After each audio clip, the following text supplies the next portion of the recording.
Okay, am I live on YouTube?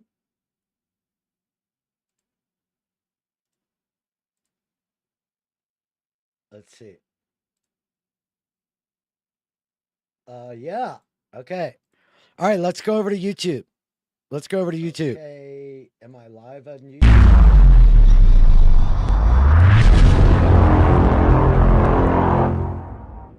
Let's see. Okay. Hey, check that out. Yeah. Okay. All right, let's go over to YouTube. Let's go over to YouTube. Okay. All right. So good stuff. Sweet. Let me grab this. Cancel. What?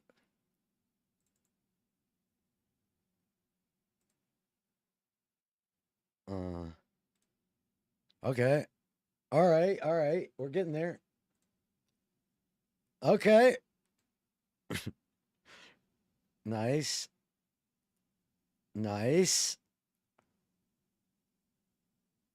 Hey, Rumble. Okay.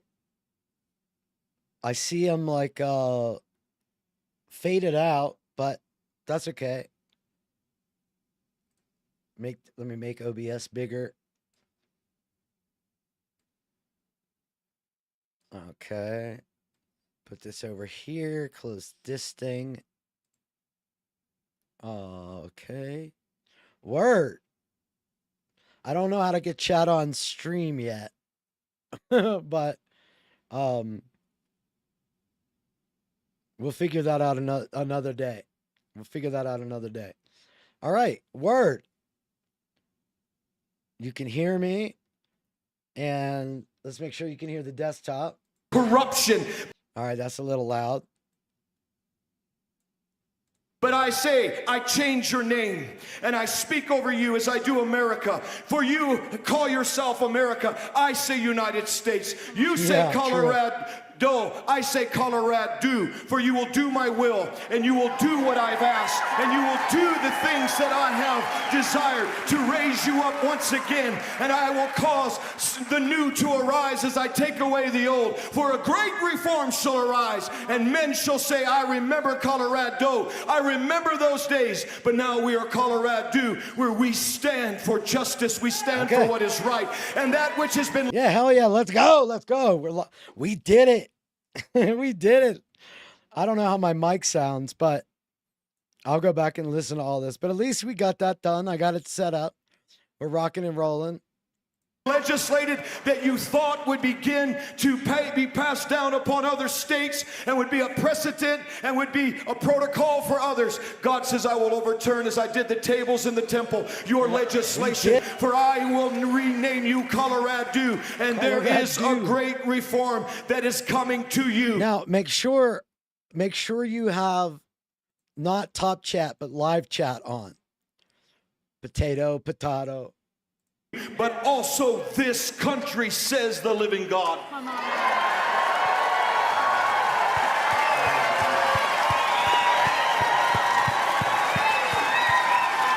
When it comes to Republicans, it's more like Colorado. Look how many people, and they're standing. They're freaking standing for this shit. What the hell are we doing?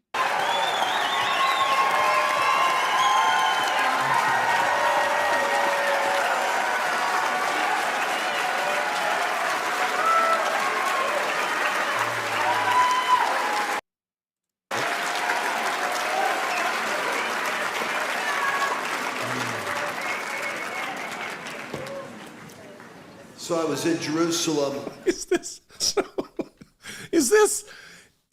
You think that this was like a stream of consciousness thing where he's just making it up as he goes along? Let me make a play on, before it, I didn't include it in this. He says something about... Yeah, he was doing slam poetry. My guy was...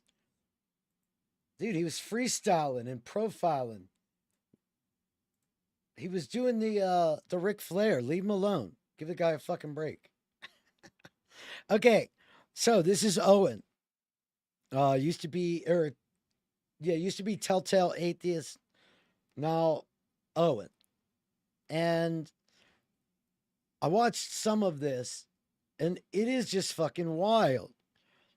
Like, there is so much that is going on, so much that, like,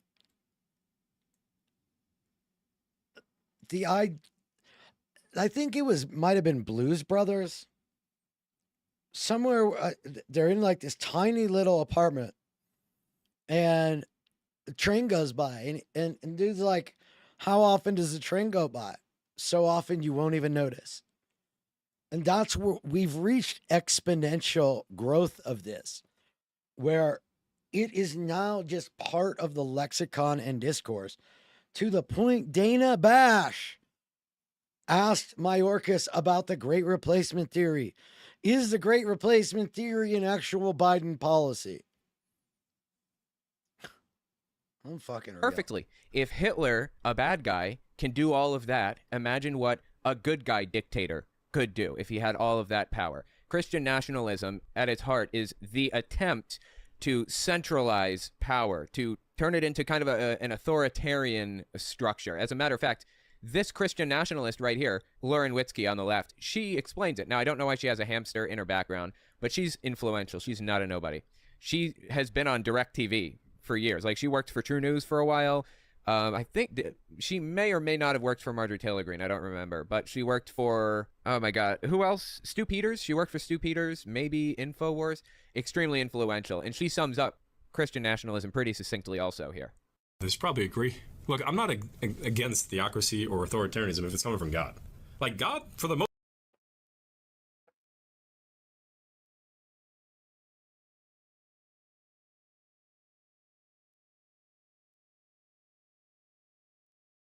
I'm not against authoritarianism part, it's not a democracy if it's coming from God. in heaven. All right. Yeah, that's what I'm saying. And I mean, we saw what happened with democracy. They had the choice between Barabbas and Jesus. Yeah, they're like, give us Barabbas. Okay, the murderer. Theocratic kingdom of heaven, baby. Here on earth. Amen. Let's do it. They keep acting as if like this is some kind of It shit. can get any worse. Yeah, I know. That's for Seriously, sure. you want to listen to that crazy lady? AOC, not AOK. Yeah, AOC is in charge. So the point is that Christian nationalism at its heart is the desire for dictatorship. And anywhere that dictatorship is kind of inching its way into a political system, extremists and dishonest actors will find their way to that movement. Christian nationalism right now is being run by people who claim to be Christians, primarily non-denominational.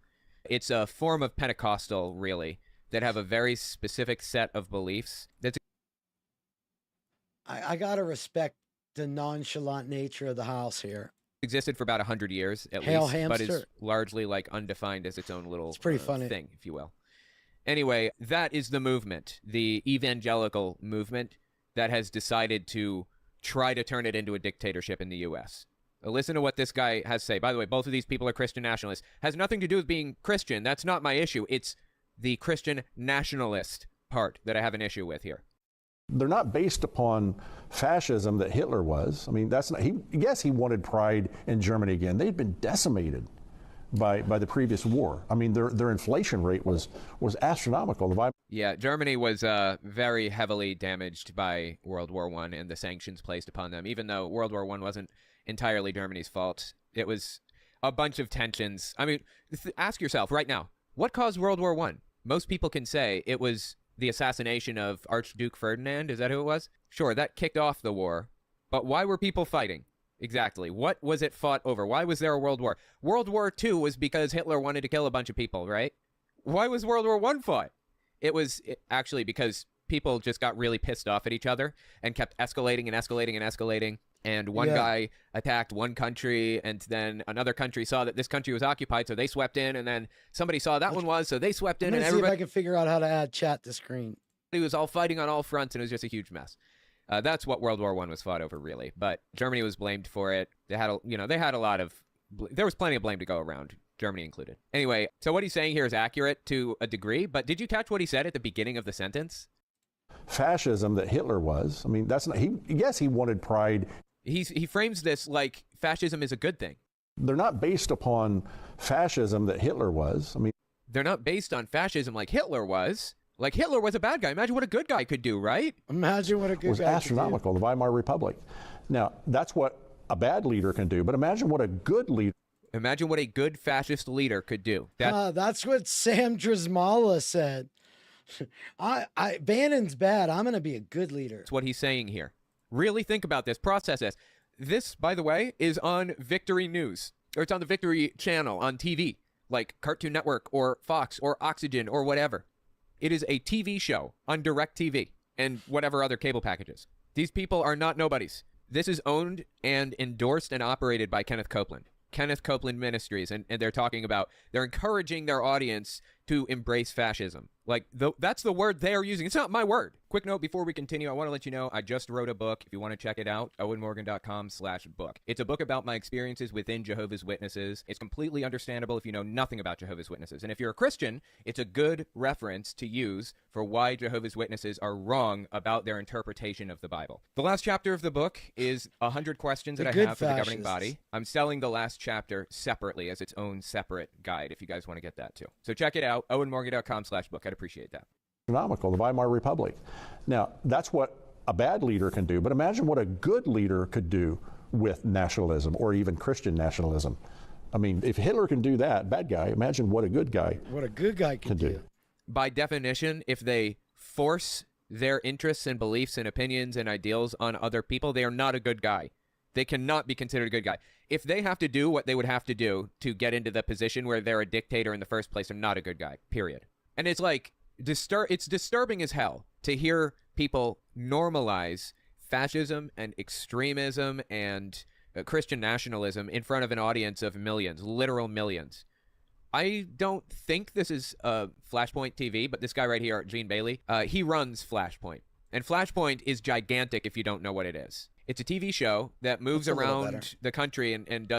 That's a little better. I don't have the same filter on OBS, and it looks way better on Twitch. This looks better than the washed out, but whatever. Does conferences and stuff too. Okay, here's a clip. This is from 2022. It's late April 2022, and it should give you some context for how big and influential Flashpoint is. And this is years ago. They're way more influential now. We invited President Donald J. Trump to come join us tonight. He couldn't do that, but I guarantee you he's going to see this video if he's not watching live. So Dale, if you're taking a camera shot, I want you to tell President Trump what you think of him right now.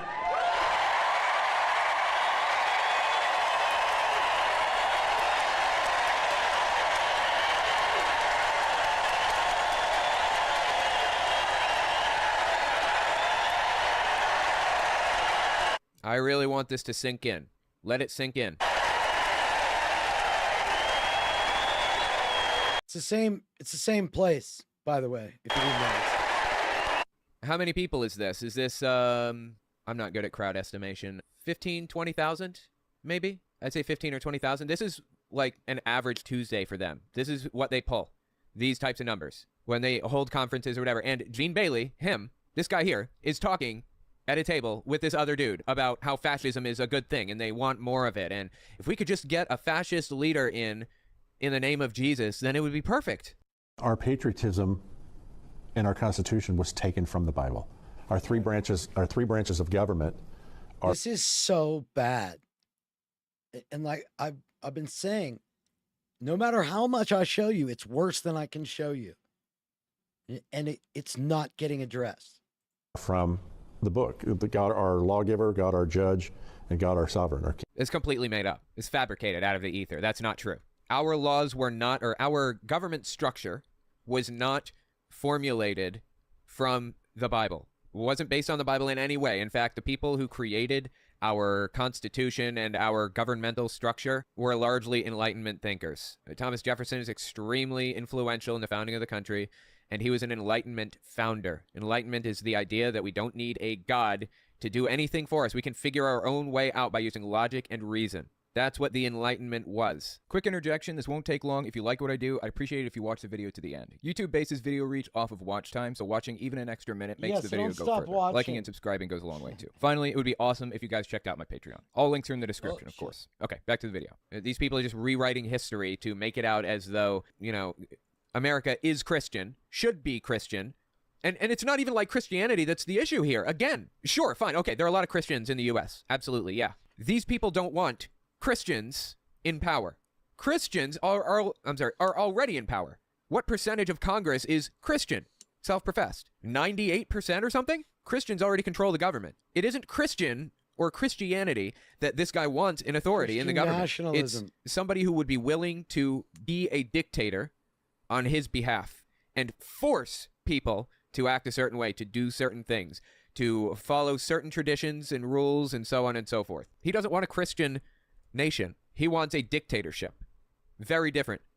God our judge and God our sovereign, our king. By the way, if you're Christian, you don't want this either. Trust me. You do not want this. Trust you don't me, want bro. the world that these people have in mind for us. Any of us. Our king. So that's where we got our three branches of government. Was No, it isn't. from the Bible. So because it comes from there, that's the measuring stick for that.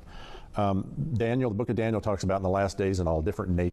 God, I love when people bring up the book of Daniel because I researched the hell out of this book for when I was writing my book. The link in the description if you want to check it out. But I researched the hell out of the book of Daniel, and like everybody misinterprets it and bends it to their own interests and whims and will. It's kind of funny to listen to, actually.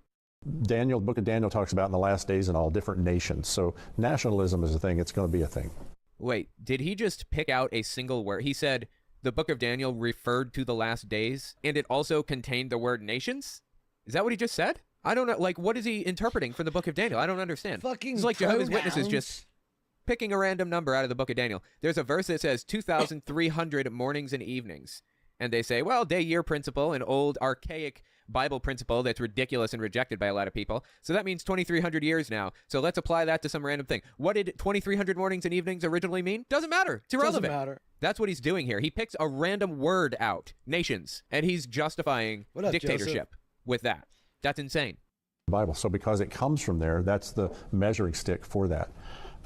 Daniel, the book of Daniel talks about in the last days in all different nations. So In the last days and all different nations? What? it's about in the last days in all different nations. So nationalism is a thing. It's going to be a thing. It's just what form of nationalism am I going to follow? I prefer, as a Christian, to follow the foundations of this nation. Right. I'm not going to force you to do it. That's literally what you're doing. That is nationalism. That is fascism, as he said at the very beginning that he wants. You're forcing your will upon others. What do you mean you're not going to force it?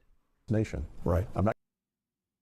That reminds me of exactly what. Here, watch. Watch. The video I showed you just earlier over on Twitch.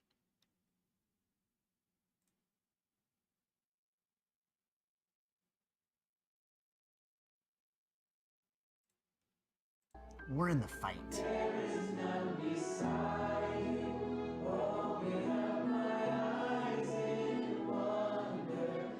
You know what's going on in our nation right now? Basically stating in the name that we love God, but we also love this country, and we're gonna fight for it. Wait, why? Why? Tough to top. I mean, someone died. I think that a lot more people are going to die before we're done here, frankly. Patriot shirt says, we're in the fight.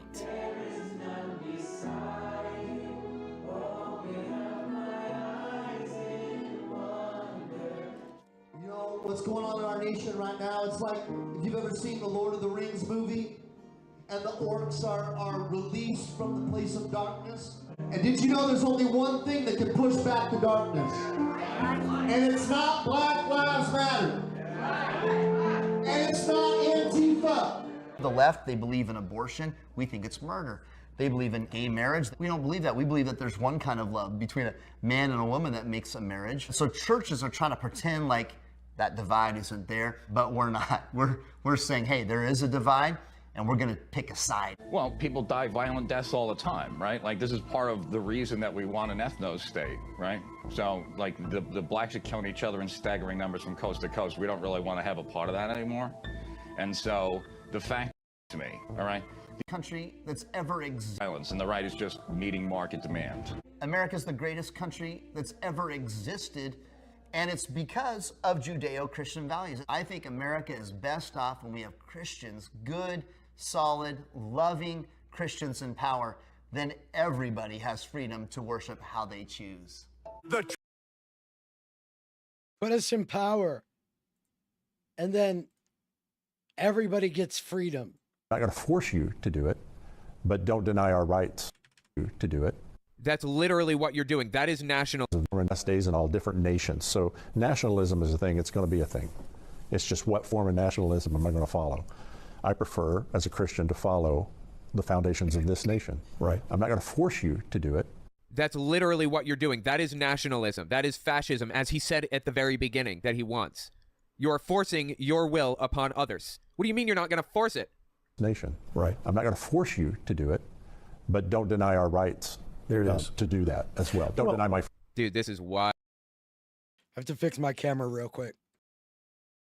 These people, okay, when all you know is privilege, equality feels like oppression. These people have no idea what it's like to be oppressed. These people, these two guys right here on screen, have never experienced real oppression or persecution to any degree in their lives, ever. I would be willing to bet. And he's sitting here complaining that he's not allowed to practice his religion. And what is his religion that is being denied? What is a religious practice that he wants to do that he's being denied? Well, nobody should be getting an abortion in the entire country. That's being denied to him, of course. I'm not going to force you to follow my religion, but you're not going to deny me my right to deny you your abortion. Seriously. It's like if a religion had child sacrifice as one of its tenets, right? You must sacrifice a child on the mountain once a day, pull out their beating heart and, burn it up or whatever. Once a day, 365 kids a year. That would be illegal, obviously. There is a line where your rights interfere with other people's rights. This kid has a right to live. Whether he wants to be sacrificed or not, it's irrelevant. He doesn't understand what's happening fully, doesn't understand the complete consequences of the situation, and his rights, in fact, everybody's rights, should be protected from your interest in sacrificing human beings. Right. In the same way, this guy is trying to impose his will on what up, Queen Bee? You made it. Other people, and when he's not allowed to, he's complaining that his rights are being violated. Insane. Right. I'm not going to force you to do it. I'm not going to force you to follow my religion. Yeah, I'm not going to force you to be Christian, but I am going to enforce Christianity on you. Oh my God, dude. But don't deny our rights. There it is. To do that as well. Don't deny my freedom. Yeah, like what freedom is he being denied? At what point has he ever been denied? It's the freedom to oppress. So you have to understand what Republicans mean when they say words. Free and fair election, we want to steal the election. Like they want to take God out of the schools. We want to enforce God in the schools. We want to overthrow a tyrannical government. Also, everybody that's not us is tyrannical. Any freedom as a Christian, ever.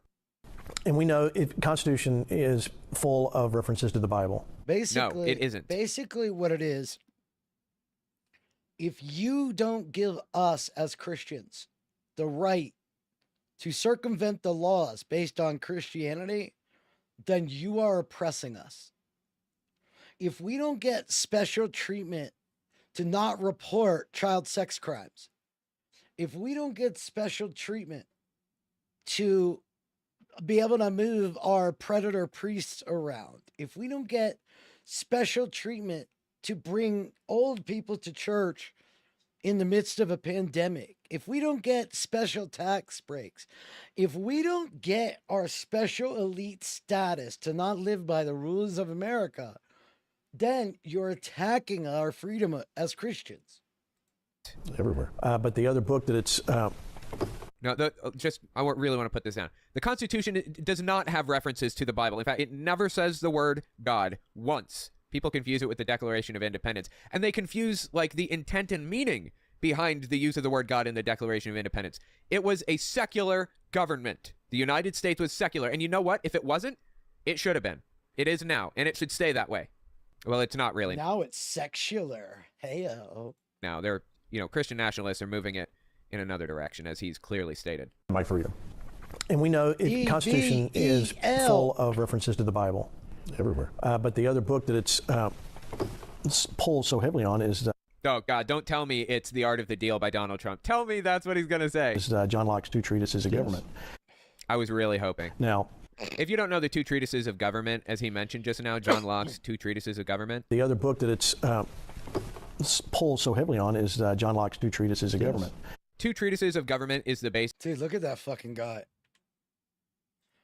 pulls so heavily on is John Locke's two treatises. That looks like one of the puppets from that Phil Collins video. As a government. Two Treatises of Government is the basis for a lot of laws and government structure that we have today. John Locke was a philosopher. Now, this does reference the Bible a few times, except David Barton, that famed propagandist for the Christian wing, for the Christian nationalist wing of the Republican Party, claims that this book here, Two Treatises of Government by John Locke, quotes the verses that it quotes, or it doesn't quote, the verses that it cites. He mentions the book of Proverbs in Two Treatises of Government, and he's counting that. You know what's fucked up, Corny? The reality that with my eyesight and with the topic of Twitch poll and how degenerate that fucking space is, it's hard for me to tell if you just spelled lol or lolly. How many verses are there in Proverbs? Proverbs has 915 verses, so there are 915 references in the Bible, or to the Bible, right there for this book. I'm dead serious. I'm not even joking. That's what they did to claim that there were 1,500 references to the Bible in this. It's a joke. Oh, and by the way, Two Treatises of Government is not the U.S. Constitution. This pulls so heavily on is John Locke's two treatises of government. Now, and that book is full of scripture. Yeah, there are a few. Yeah, okay. There's some writing, some scripture in there, some citations to Bible verses. Sure. Okay. Yeah, that's so funny. There were a whole bunch of people back then who were super Christian. It was like the thing to be. Nobody understood how we got here. No one understood the world. No one understood anything. You know, I'm gonna go get.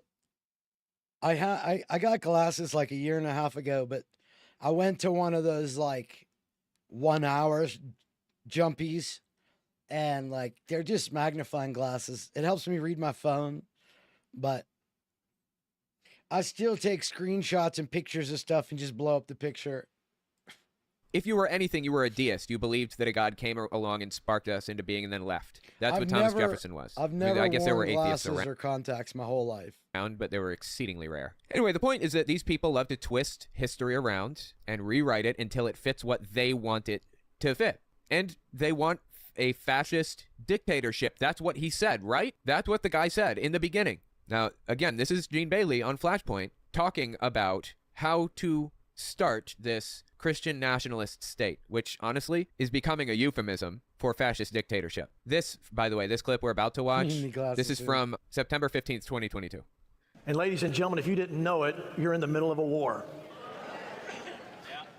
And so what they do is they play victim, and they use being the victim to justify the attack and violence they want to perpetrate. We called it lumpy potatoes. I wouldn't have had to hit you, and I'm sorry that I hit you, but you know, I cannot deal with lumpy mashed potatoes. So like, as much as I don't, I'm sorry that I hit you, we kind of both have a hand in this. You did make lumpy mashed potatoes. And these people just create scenarios where they're being victimized so that in self-defense, they can attack. And then if you point out they're attacking, then they're the victim, so they can attack again. And what we're dealing with on a daily basis are acts of war. But let me say right here, I'm not talking about going and getting your AR and go down and take care of business. But if you have to. It's not what I'm talking about. But, see the concealed smile? But. It's disturbing that he even said that. Point blank. However. And it's even more disturbing that he added a however on the end. You ever heard somebody say, I'm not racist, but some really, really racist shit is coming out the other end of that, right? Do you hear what this guy just said? Now, I'm not saying to get your AR and go down there and take care of business. However, no, there shouldn't be a however on that. Business. It's not what I'm... People laughing at this, dude. Jesus. Talking about. However, we are in a war nonetheless. But let me bring it home really easily to you right now. So I clipped it there. If you want to see the whole thing, Yeah. That's the yes, Neil. That's the deal. That's exactly the deal. We get to take over the country because you made lumpy mashed potatoes. Exactly. That is, you nailed it. Covered this entire episode on my Owen Unfiltered YouTube channel. in September 2022. That's when I watched Unretire it, my teddy check bear. out the channel if you want to see the whole thing. I mean, it's wild. You see, there's a Goliath in your life. And if there's a David on the inside. This is a traveling circus, too. This is like the Clay Clark's Reawaken America tour with fucking Flynn and Waldron and all these hate preachers. It's just like predominantly old white people that have enough money to be angry and spend time and $300 on these things. Side of you, you're not looking at how big Goliath is. What did David do to Goliath in the Bible? He killed him. This guy's likening you to David and your enemy to Goliath and talking about AR-15s. Or how many people he destroyed. What you're seeing is what David said. What do I get if I kill him? Now tell me again what I get if I take this guy out. What? David did it for the reward. He did it for the gram. You're hearing this, right? This is them trying to radicalize Christian nationalists, trying to work them into a blood frenzy, trying to acclimate them to the idea that we will come to a point where they do have to get their ARs. And we're basically... I mean, it is... I've said it for, what, a year now. Find me the gap between Dish and Branch Davidians. Somebody said Dave Koresh earlier. Find me the gap between Dish and the Branch Davidians. There. He's trying to prepare them for the day that the fascist dictatorship, their words not mine, is ready to take things over and destroy democracy in the U.S. That is psychotic. These are Trump's most ardent supporters. It doesn't get more disturbing than that. Holy Christ on a cracker. That's bold Mike Lindell type of confidence. Bold Mike Lindell kind of confidence. After the rabbit hole I went down last night, I'll never see Flynn the same way. Missy, I'll give you the worst one. I don't know if you have enough background for it not to just become like looking at somebody's financial reports, but I have a video that shows all the organizational structures, which retired military officers and generals own which PSYOP organization. The scariest thing, the thing we make, two things actually, but the thing we make the most fun of in the after-election pre-January 6th timeframe is when Sidney Powell said, I'm going to release the Kraken. Every one of us, soup to nuts, assumed Sidney Powell was talking about that mythical creature, and we're all like, what the fucking, how dumb are you? Problem is, in the video, there is a retired military intelligence group labeled the Kraken, nicknamed the Kraken. So when she said, I'm going to release the Kraken, now there is more than a plausible chance that she was talking about an intelligence organization and we all heard it as stupid. And that's how easy it is to send a signal in plain sight. I'm looking for some warriors. The army may be looking for a few good men, but I'm looking for a few warriors in the room. I mean, you think it's isolated, but I'll use my video 1,000 times to make this point.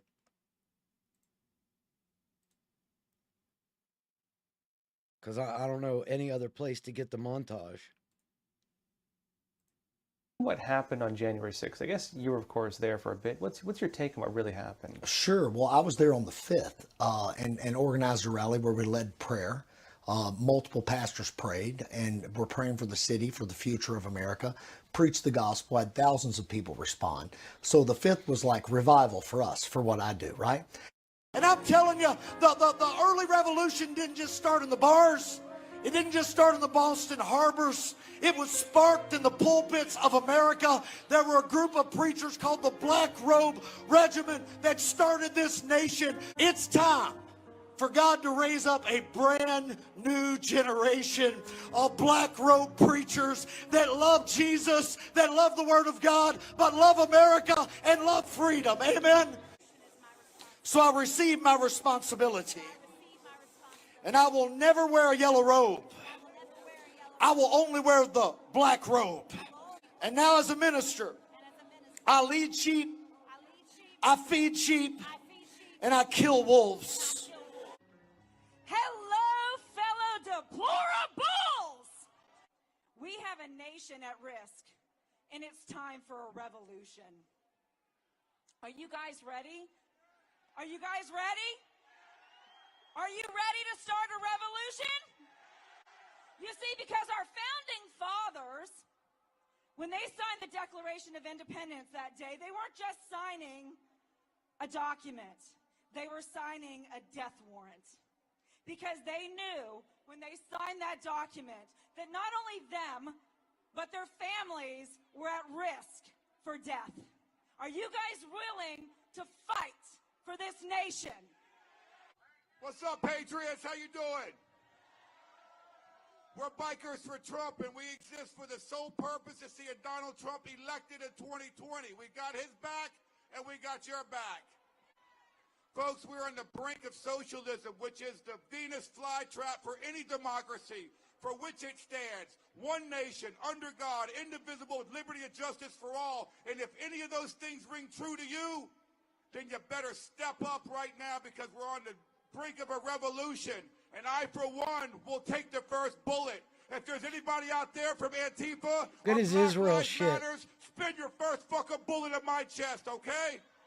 And I, for one, will stand up. And again, Antifa, if you're out here and you're hiding, Black Lives Matters, if you're hiding, start with me, Chris Cox, Bikers for Trump. Thanks, everybody. Hats off. Donald Trump, 2020.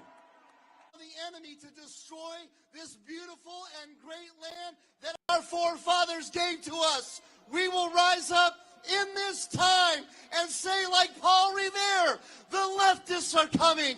The leftists are coming. The leftists are coming. God bless you, and God bless America. Ladies and gentlemen, the Bible declares that the thief and the enemy has come but to kill, to steal, and to destroy. For the last 40 years, the liberals have tried to kill our unborn babies, steal elections, and destroy the Constitution. But patriots have come to Washington, D.C. to make their voices heard that we will not allow them to steal this election. And now it is time for war. And so today I stand with the Black Robe Regiment, and I am one preacher declaring to patriots, it is time for war. Let us stop the steal. And then the 6 rolls around. I mean, that's what we're working with. They're calling for a revolution and then playing the victim. They're the victim. Oh, what did I do? Did I get rid of? No, okay. He's saying he wants to create a militia. He wants people to... He's whipping them into violence, right? I don't know how else to phrase it. He wants people to view themselves as soldiers in a war and bringing up vivid imagery about killing people and talking about weapons. These people are being preached to be violent in the name of God at every turn. Here at this meeting, the real battle is when you go home and you go. We need to rise up. Your Second Amendment is from God, and it's to overthrow a tyrannical government. And by the way, the left are tyrannical, rhinos are tyrannical, gays are tyrannical, migrants are tyrannical, black people are tyrannical. And God said you need to overthrow tyrannical governments. Go back to work, and you go look at your child or your grandchild that doesn't know what sex they are. Okay, that does not exist, but holy Christ, seriously. Scary dude. Yeah, Mike Zinnick said it best. I started this fishing game like a week and a half ago. I think I'm going to put it on the computer and try to figure out how to play on stream. It's so relaxing. Scary shit. For real. That is nuts. There is no kid that doesn't know what sex they are. Like, this is a fabricated problem that nobody has ever faced in the history of the United States, okay? My God. That's when the real battle comes. There's got to be an understanding that there's something living on the inside of you that's much bigger than who you are on your own. That gives you that David kind of boldness that says, what do I get, God, if I take this guy out? You see, what do I get if I take this guy out? Like, Vosh said something like that, and they went after him. But where are the Christians? Where are the good Christians? Where are the good Christians fighting this? That is deeply disturbing right there, for real. So you've been in an act of war for the last few years more than you've ever been before. Now, there's a lot of people. You're under attack, so it's okay to go out and violently kill others. People out there saying Jesus is coming soon, and he is. But listen, we got a lot of work to do before Jesus comes back. Here's the key. This is their justification for a fascist dictatorship, right here, okay? A lot of work to do before Jesus comes back. Don't get me wrong, I'm ready to go on the first We got to bus get the Jews into Israel so Voltron Jesus can come down, stomp, separate Jerusalem, and go to war to destroy the Jews after we are lifted up into the clouds to wait for our 72 virgins as reward. Load out. Because However, we're superior. there's other scriptures. We don't think we're better than you. We just think you're worse than us. Say, well, occupy until he comes. I don't know anything about a scripture that says occupy until he comes. Is that even a verse? Luke 19:13. I mean, I kind of want to understand the context behind this. Let's see. Luke 19:13. I'm sorry. It was telling us that country said written, telling that account has to do you but occupy. Well, occupy until he comes. No, that's not what the scripture says. Like, at all. I am just like astounded at their ability to misquote and twist verses completely out of proportion. Why? It's like a gift with these. Because they're fucking military. They're basically military leaders for the Confederacy. These people. I mean, here's another Christian nationalist, a good example of one. This guy's name is Sean Feucht. Sean Feucht. F-E. Dude, what is that? Fucking what's that guy's name? Tiny some fuck. What's that guy's name? U-C-H-T, I think is how it's spelled. That's why we get called. Well, you're Christian nationalists. Okay, let me just correct me if I'm wrong, but that hair is pretty girly. One more time, I want to make this clear. I have no problem with Christians in government. Congress is already 98% Christian or something, right? I mean, how many Christians are there? They're almost all Christian in Congress. That's fine. Well, excuse me. I do not mean to burst your bubble, Owen, but there are a few of us who I would say are, how do you put it, not of the Christian persuasion. I'm fine with the fact, like, I voted for Joe Biden. He's a Catholic. My issue isn't Christian or Christianity. My issue is the nationalist part. My issue is the fact that these people don't want the Christians that are in power right now to be in power. They want their Christians to be in power. This isn't just Christianity. This is something built on top of Christianity. I mean, it is Christianity. No, this is much like radical Islam. This is radical Christianity. Of course, but it's more than just that. They aren't okay with just Christians running government. They want to run the government. When I say they, I mean Gene Bailey, Sean Feucht or Feucht or whatever. I'm talking Hank Kunneman. Thank you. And Eric Metaxas. Any of these people that I ever talk about as Christian nationalists, they want to have the final say. Hank Kunneman, you know what? I will even demonstrate what I'm talking about here. There's a guy named David Barton. He is the source of pretty much all Christian nationalist propaganda at this point. This is him on the left, and he's about to explain what Hank Kunneman wants Hank Kunneman's role to be in the government. I just want to be clear. Wait, I want to be clear. This isn't just radical preachers, okay? As much as we can look at that and be horrified, only 12? Well, that's because 20% more don't know what monarchy means. about another legal battle, because I heard the result of this. I heard people talking about what Samuel Alito on the Supreme Court said this week. I don't think a lot of people have a strong idea of why he said what he said. So I'm going to give you some background. Stay with me for a second, because the story it takes a few twists and turns, and then I promise you it'll be worth your time, all right? But here's the basic gist of the story. This week, Supreme Court Justice Sam Alito, he argued that excluding potential jurors from hearing a case, even after they say their faith might cause them to treat the case differently, that amounts to religious discrimination.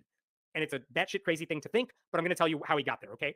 So, and all of this, it shines a light on how the most conservative members of the Supreme Court treat Christian bigotry different than other forms of hate. They want to give faith-based hate a pass while stopping other forms of hate, theoretically. Okay, here's the story. It involves a woman named Jean Finney. She was a correction... That's what I said earlier. Not allowing them to implement their values onto the rest of us is the attack on them. Like, equality is bad. Not allowing them to implement their religious-based bigotry. Like, yes, bigotry, racism, bad. But religious bigotry, how dare you not allow us to enforce that into society? Different than other forms of hate. They want to give faith-based hate a pass while stopping other forms of hate, theoretically. Okay. Here's the story. It involves a woman named Jean Finney. She was a corrections officer, like working in a prison. And in court, she described herself as a lesbian who presents masculine. And she started working there, I think, in the early aughts, in the early 2000s. She was working with her then husband and another woman. And in 2010, by that time, she and her husband at the time, they had gotten divorced. They still worked together, awkward, but they were divorced. And in 2010, that other woman transfers to a different facility. And because she transferred to a new facility, the two of them then start a relationship together. Okay, fine, because they're not, like, one of them's not the subordinate of the other now. It's not weird workplace drama. You know what I mean? She's working somewhere else. It's all good. But their relationship infuriated Jean Finney's ex-husband, John. Okay, I feel like I'm watching, what's his fucking name? Oh, fuck, what is his name? I can't think of his name. Hold on real quick. Yeah, Ray won't stop crying. So Roach orders them to... I feel like I'm watching one of this dude's videos. So this kid is Saru, and Saru is completely lost, and he wants nothing more than to see his mother again. Now Saru is 5, and he lives with his mom and his other siblings in a one-room hut in Kandua, India. But it's no use, and Saru eventually sits down, thinking, okay, maybe older brother will come back for him. And that's when he nods off again. And while he's asleep, the train starts moving. And by the time he wakes up, 14 hours had gone by, and the train... That's what it feels like I'm watching. Who still worked with her. Like, after she began her new relationship, he began harassing her. He began sending his ex-wife derogatory text messages, calling her, slurs that you use against gay people. He kept information from her that prevented her from doing her job correctly, which is scary because this is a prison. He threatened to report her friends at the workplace to authorities. Why? Who cares? He's still going to report them just to take it out on her. And at first, Jean did not say anything, to the higher ups. She was hoping she could keep the peace, try to take care of it on her own. But in 2016, when it became too much to ignore, she filed a complaint against her ex-husband, John, who still worked there, with the Missouri Department of Corrections. And guess what happened? Nothing. Nothing happened. They did not investigate the matter. So she filed a second complaint. And this time, after they ignored that one, she got the warden of the prison, who I think is a friend of hers, she got him to complain on her behalf. Because maybe they'll listen to a man, you know what I mean? And like that guy told the higher ups that the warden said he worried John would bring a gun to the office to kill his ex because he couldn't handle the fact she was in a same-sex relationship. According to the court documents, based on John's conduct, the warden said John was creating a harassing, discriminatory, and retaliatory work environment for his ex-wife, Jean Finney, based on her sexual orientation. That's how serious all of this was, and the Department of Corrections did not seem to care. So what did Jean Finney do after all that? She sued the Missouri Department of Corrections. She said they were violating the Missouri Human Rights Act by allowing this harassment to go on, creating a hostile work environment, all because of her gender and her sexual orientation. So now she sues. Good for her, right? Like, she sued them. This case goes to trial. And when you go to trial like this, both sides' lawyers have to settle on who the jurors are to hear the case. Okay. That was a lot of background to get here. But TLDR, woman was married, got divorced, came out as a lesbian, and ex went batshit crazy. Then we get to a lawsuit And during voir dire, jury selection, and they can ask questions of the jurors. And both sides are allowed to a certain amount of times to say, you know what, I heard what that juror said in response to my questions. I don't think they're going to give my side a fair hearing, so I want that juror off the list, right? And this happens all the time in these types of trials. So this is where it gets really interesting, because during the course of the trial, the questioning, the voir dire of the potential jurors, I'm going to show you from a court document one of the conversations that was had between a lawyer and a potential juror. Here you go.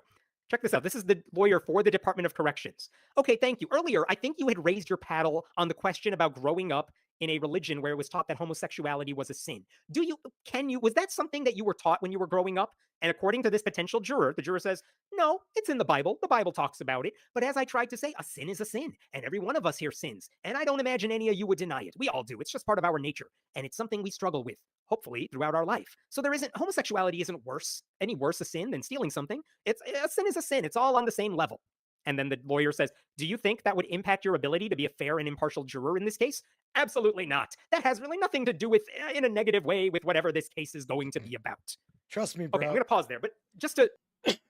I think gay is wrong, but like, that won't bother me in this decision about whether the gay woman's wrong. So we can be on the same page. This juror said they believe homosexuality is a sin. Why do they believe homosexuality is a sin? Because the Bible says so. But then this potential juror says, yeah, I think homosexuality is a sin. However, I think lots of things are sins. I think we are all sinners. And then to clarify, the lawyer for the Department of Corrections says, okay, but this case involves a lesbian. Do you think you can be impartial in a case that involves a same-sex relationship? And the juror says, I'm good. I'll be fine. I promise I will be unbiased, impartial. Okay. Now imagine there were 3 jurors who basically said all of those things. They said they think homosexuality is a sin. All of them also said, right, but I can be totally impartial about it. Okay. So the Department of Corrections, the lawyers for Gene Finney basically said, we don't necessarily trust that those jurors are going to be impartial. So judge, can we have them kicked out, basically? Can we have them struck from the jury pool? Because I don't think they're going to give our client a fair shake. And the judge at the time agreed. She said, I want to, quote, err on the side of caution. She also said there are plenty of other jurors available. So kicking out these 3, we'll still have plenty of people to choose from. And I think it's also important to note, there were other open Christians on the jury, and no one suggested kicking them out. So they probably believe the same stuff. But those 3 openly said homosexuality is something I believe is a sin. And because of that, they were excluded. Now, the Department of Corrections lawyers, who probably like those jurors who are biased against gay people, they said, hey, if you're rejecting those 3 jurors, that could get into the bounds of religious discrimination. But they didn't say anything more. And again, for reasons I just told you, I don't think that was religious discrimination, because no one was saying, let's kick them off because they're Christian. We're saying, let's kick them off because they said homosexuality is a sin. Bigots. This case kind of centers around a same-sex relationship. So it's not out of the question. Okay. So those 3 jurors were kicked off. No one really thought about it. The case goes to trial, and guess what? Gene Finney's side wins the case.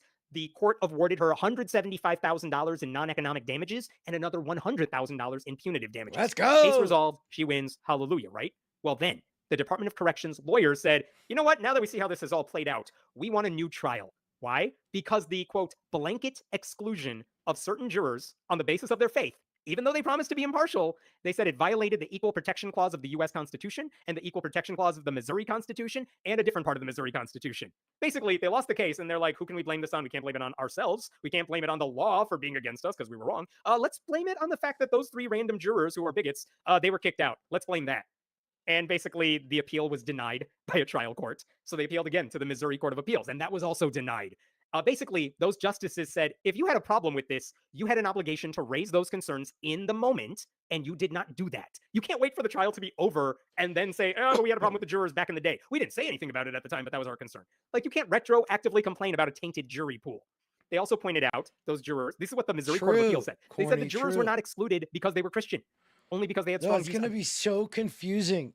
If we get any discoverability and grow, I'm going to be calling people by names that they're not in here. Hey, 420. Against homosexuality, which was kind of central to this case. And they noted there were no complaints by any side about the 12 people who actually heard the case. So even if those 3 people were kicked out, all of you were fine with the 12 people. And I guess that in mind, thank y'all for being here. Please do hit the like button. That'll help. And yeah. People who heard the case. So what are you mad about? You got 12 impartial jurors. You're just mad because you didn't get 3 of them beforehand. What are you mad about? So that's what the appellate court said, knocked down the appeal. And then the Department of Corrections appealed again to the US Supreme Court, hoping that this right-wing court would take up their case and say, yeah, well, you can't discriminate against 3 bigots. So on Tuesday of this week, the US Supreme Court said, yeah, we are not hearing this case. This is not important enough for us to hear, is what I assume they said. Like, it's not enough for us to hear, so we're just going to deny the appeal. And usually, if the Supreme Court says we're not going to hear your case, they can do that with one line in an order that just goes out. And a lot of cases are on there because they don't have time to hear everything. They only hear certain types of cases.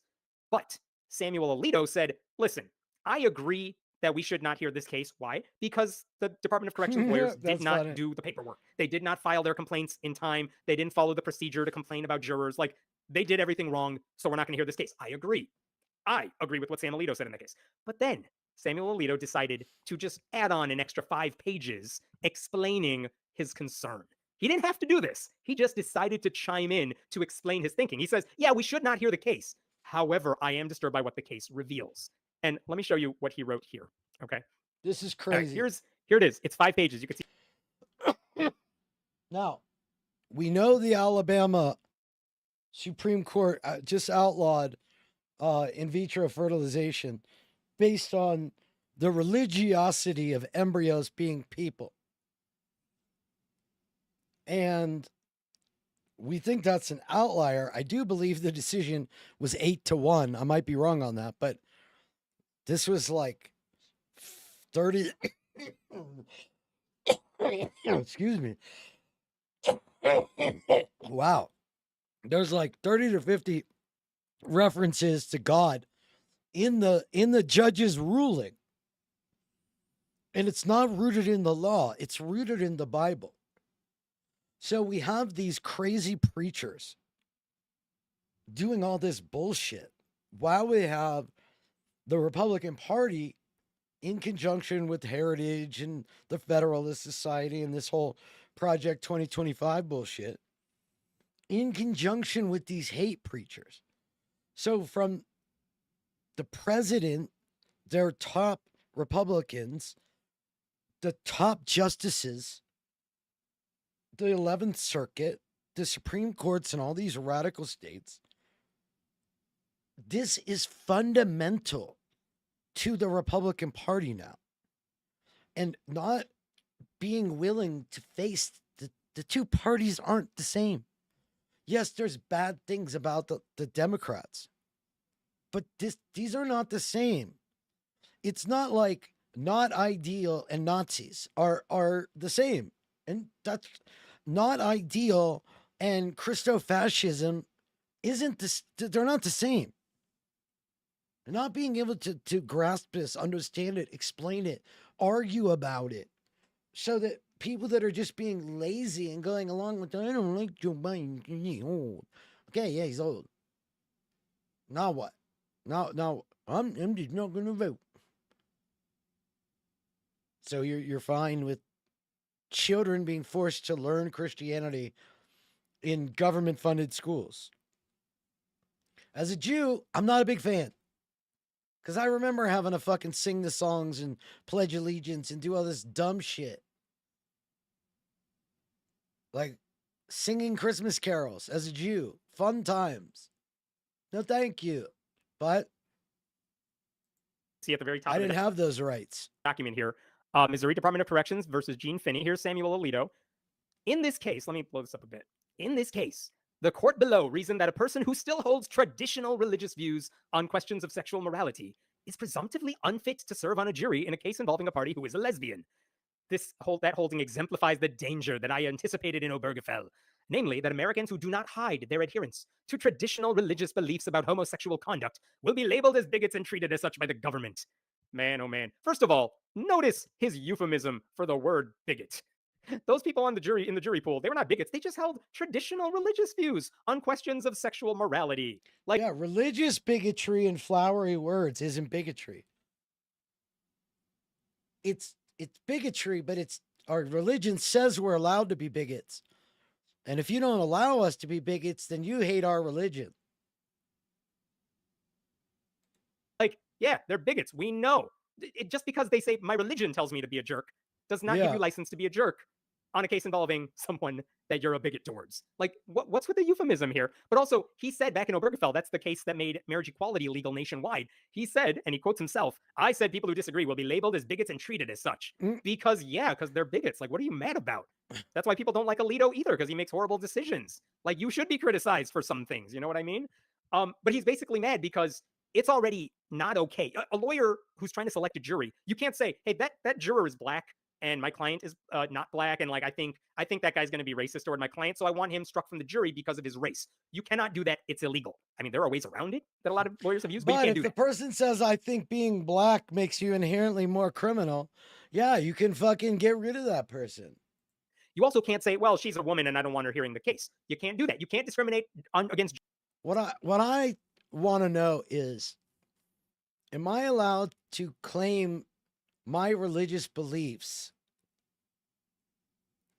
means I can discriminate against Christians? What is the test to say I can't do that?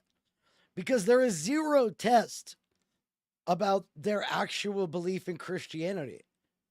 They can just say, I'm a Christian, and so therefore I'm allowed to discriminate against gay people. But there's no means testing to religious bigotry. There's no means testing to religious ability to avoid the law. Like, when pastors don't have to report child abuse from confession, even though if that child abuse was to a therapist, they'd be a required reporter. If it was to a teacher, they'd be required a required reporter. But somehow your moral authority preacher is allowed to keep your secrets safe. Jurors on the basis of race or gender. And what Samuel Alito is saying is you also then should not be able to kick them off of a jury pool because of their religion. But again, they were not kicked off because of their religion. They were kicked off because they're bigots. They just explained their bigotry using religion. That is a different thing, okay? That's the point. And also, this is not part of the case, but it's realistic. Every Christian church you can imagine, like, no, I shouldn't say that. A lot of evangelical megachurches, let me start there, Southern Baptist churches, they do this game all the time. They say, yeah, homosexuality is a sin, but everything's a sin. We're all sinners. But in practice, like, we all know some sins are more equal than others, right? The Catholic Church believes homosexual acts are a grave sin, and they believe divorce is a sin, and they believe abortion is a sin. But guess what? If you work at a Catholic school and they discover you're in a same-sex relationship, they will fire you. Well, what if you're a woman and you quietly have an abortion and don't tell people about it? They won't know, so they're not going to get rid of you. What if you got divorced? They're not going to fire you over that. Like, again, they think everything's a sin, but some sins matter more. That's how it works in practice, right? Other stuff that's a sin, the church looks the other way. And that's why what those jurors said should be alarming, because they were like, yeah, homosexuality is a sin, but I'm impartial and everything's a sin. Yeah, but if you think homosexuality is a sin, I don't know that you're going to give my client who's a lesbian a fair hearing. And Exactly. And this is a Supreme Court justice claiming that not allowing religious bigotry to rule over our laws and our land is a problem to the Supreme Court. Told the people that if you want to know what the law is, go ask the priest. And it wasn't just the ecclesiastical. Yo, I'm not saying he's hiding something. The law was every aspect of law. I mean, the ecclesiastical law, I'm not sure he's talking about the Mosaic law. I mean, the Mosaic law was the law. What do you mean it was all of the law? The law was every aspect of law. And that's the way the American founding was. What I showed you this morning when... It's just a lie. It's just a propagandistic lie. And that's the way the American founding was. What I showed you this morning when John Adams said, where'd we get our ideas? He pointed to pastors. It's not just the conversion stuff, it's the discipleship stuff. And I really encourage you... Well, that's the thing. Alito just writes those things to say, here, bring this case instead. Bring this case instead. Corny, what are the percentages? We've seen, what, 10 pastors? What are the percentages? Be broad-minded in that. All it means, the legal stuff as well. There's just a whole lot there. People need to go to you to find out what the law means and what the law says, not just the Bible law, but every law that's out there. We're the ones that have the best perspective on it. So what does Hank Kunneman want Hank Kunneman's role to be in the future Christian nationalist dictatorship, the fascist dictatorship? Their words, not mine. Hank Kunneman wants to be the person that the dictator comes to ask for decisions. He wants to be the string puller. You to find out what the law means and what the law says, not just... They have to come to you to find out what it means and what it says. As a pastor. Not just any pastor, not a Christian pastor, a Christian nationalist pastor. That's why we get called. Well, you're a Christian nationalist. You want the kingdom to be the government. Yes. No, that's like what basically every... This is just a Seven Mountain Dominionism. We watched it last week. They want religious leaders at the top of all the pillars of society so that they can implement Christian theocracy. They've told us, they've drawn it out. They showed us on a graph what it looks like. Everybody in Congress wants. That's not the problem. The problem is these people are trying to force their... They did it. Who's the dude that fucking brings the whiteboard? It's not O'Reilly. It's, what's his name? They did it that way on the whiteboard. Will on everybody around them. That is not what Jesus stood for. Jesus, you know what Jesus said? What would this guy be doing if he was following in Jesus' footsteps? You know what he'd be doing? He would be giving out every penny that he has earned as a Christian nationalist speaker, and he would be going on the road and talking about Jesus and how much he loves people and caring for the poor and taking care of everybody that he possibly can, giving food to everybody that he can. Every penny he makes going to the poor, preaching about how being poor is virtuous. That's what he'd be doing. What's he doing instead? He's trying to control the political system. To be the government, yes. You want God to come and overtake the government, yes. Okay, you want God to take the government over. He's not advocating for God to take the government over. He's advocating for him to take it over. There's a slight distinction to be found there. I'm sorry. Ecclesiastical law was church law. The law specifically applied within the church. Okay, my mistake. And the Mosaic law, I guess, was the whole law or something. Like, I don't know. I don't even remember because I haven't looked into it that much. God to come and overtake the government, yes. You want Christians to be the only ones that... Yes, we do. We want Christians to be the only ones that are in government, I guess. We wouldn't be a disciple of Jesus if we didn't believe that. Okay, you wouldn't be a disciple of Jesus. Where did Jesus say that you're supposed to impose your will on everybody and take control of nations by force? I don't remember him saying anything about... Well, all I remember Jesus saying was take care of the poor, kind of live in a socialist utopia, you know, that kind of thing. Instead, we have, their words, not mine, fascist dictator mindsets here trying to push their way into government. That's nuts. We want God to be in control of everything. We want believers to be the ones writing the laws. Yes, guilty as charged. They already are. He's complaining that they're not. You know why? He doesn't consider them real Christians. You're not a real Christian unless you're an evangelical, a Christian nationalist. You must be his form of Christian. That's psychotic. Of course, there's this famous clip right here with Trump. He said, okay, because he wanted to. You're not going to be a dictator, is that, you know? I said, no, Sean, I'm going to be a dictator. I said that. He's talking about an interview he did with Sean Hannity because he said he wanted to be a dictator for a day and then do all this stuff and then he'll stop being a dictator. Guess what? People don't stop being dictators. Why do I even feel compelled to say that? Is it necessary? Donald Trump said, I want to be a dictator for a day.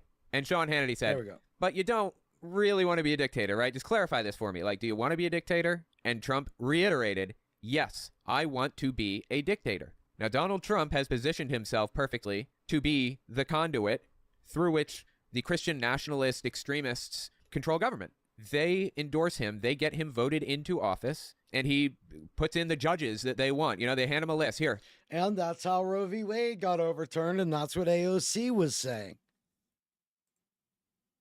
Okay, I got one last one. And this is helping to explain the actual direct government role. Story I'm going to talk about today.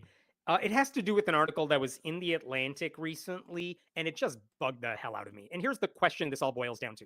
When people like me talk about white evangelical Christians and Christian nationalism and all that, you hear some of the same names pop up all the time. You'll hear a lot of Speaker Mike Johnson. You will hear about Christian pseudo-historian David Barton. You will hear about old school dudes like James Dobson. And they get a lot of attention, I think, for good reason. They have a lot of influence in conservative Christian circles. They have influence not just with Christians, but with politicians and civic leaders and regular people who go to churches every week. And recently in The Atlantic, a professor of American history, named John Fia, he wrote an article called "What I Wish More People Knew About American Evangelicalism." So this is a problem. This is why Epoch Time loves, yeah. They're anti-American propagandists.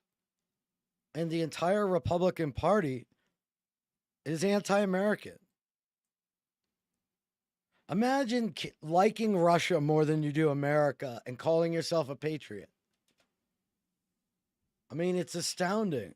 And you can see this in the subhead there. For all the bad that's come out of this movement, there are still countless stories of personal transformation leading people to live better lives.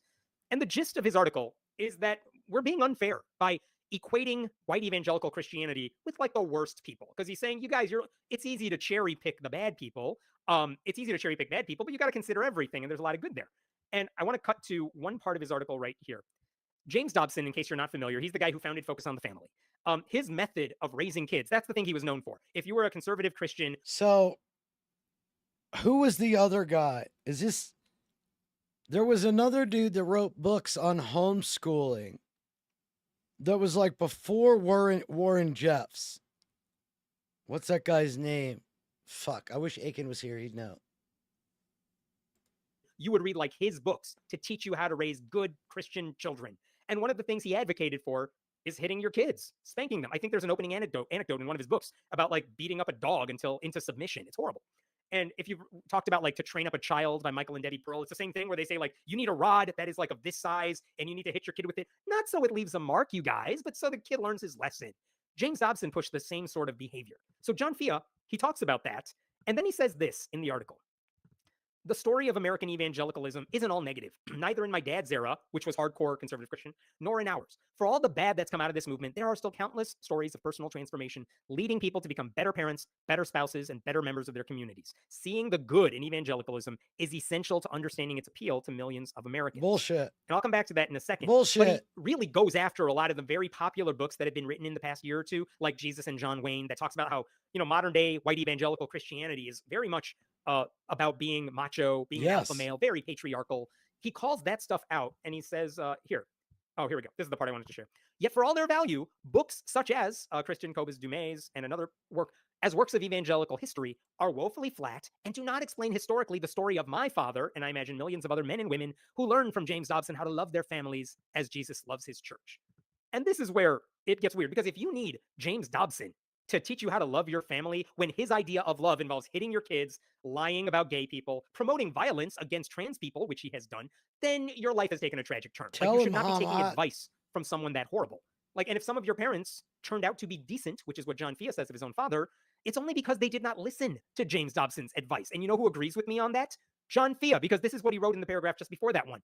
When it comes to, he says this about himself and how he's raising his kids. When it came to our two daughters, now well-adjusted adults, my wife and I did not take James Dobson's approach to child rearing. There were no purity balls or regular spankings to protect their salvation, nor did we listen to much of his marriage advice, especially as it related to male headship and female submission. We have found other Christian approaches to marriage and family more helpful and perhaps less harmful.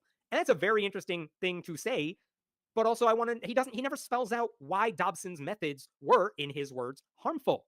Like, just because some people found value in the principles doesn't mean it's worth admiring. If you want John Fia says in this article that we need a fuller account of Christian life, and we're not getting it by reading these one-sided books.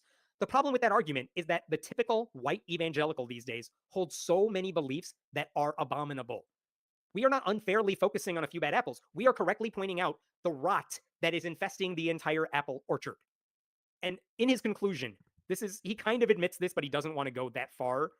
This is what he says near the end of the article. Let me make sure I can pull this up correctly. Okay. Here he is. Dumay and Barr's work is part of a narrative perpetuated by scholars, memoirists, and journalists that evangelicalism is bad for America. Christian nationalism, white supremacy, and sexual abuse have given the good news of the gospel a bad name. Some of this criticism is necessary, but some of it is unfair or disproportionate. Journalists don't sufficiently distinguish Christian nationalists. This is an opinion piece, right? From conservative evangelicals who simply and reasonably want to bring their faith to bear on public life. They want to bring their faith to bear on public life. What if any other religion said, we want to bring our faith to bear onto public life? We want to enforce that Christians must follow our religious beliefs. Don't be unfair, though. We just want to bring Sharia. And that sentence right there may be the dumbest thing I have ever read. Because what does that mean? That there are Christian nationalists on the one hand, but also just, totally normal conservative Christians. Sounds like a threat. Want Yeah, to kind of does. push their faith on everyone. Like, what does that mean?